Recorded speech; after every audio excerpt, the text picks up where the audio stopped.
Well, it's not amazing if you consider what system is in place that dominates the thought, speech, and action of the people on the planet. We're talking about planetary now. We're talking about everybody on the planet who gets up in the morning and stretches and say, well, I'm on the planet. I've got to be doing something. Where do I go and what do I do? Everybody on the planet does that. I've got to be doing something. I got to eat. I got to sleep.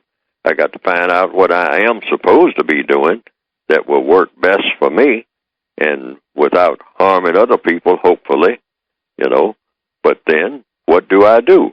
And whom do I go to get the information that I need to learn how to function on the planet, either for something constructive or something non-constructive, because there's no such thing as in between.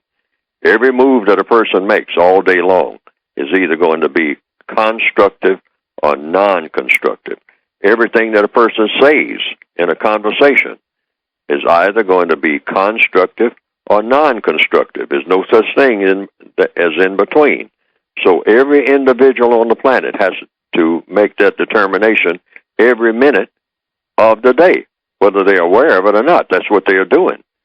So, who makes most of the decisions for the people on the planet? That's the question.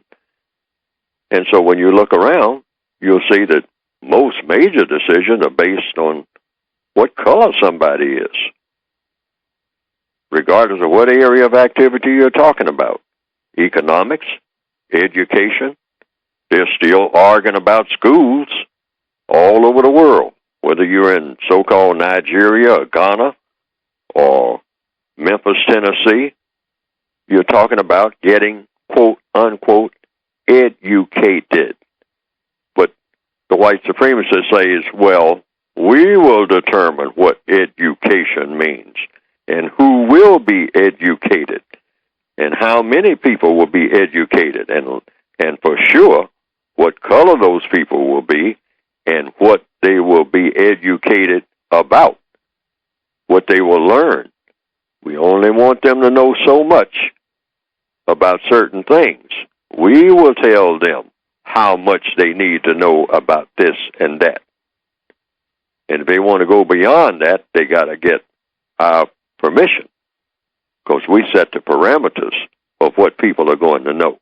After all, we don't want subordinate people to know as much as we know, because then they won't be subordinate. So that's the way it's all set up. People have to realize that. And how do you counter it? Because what I've written is about countering this kind of activity.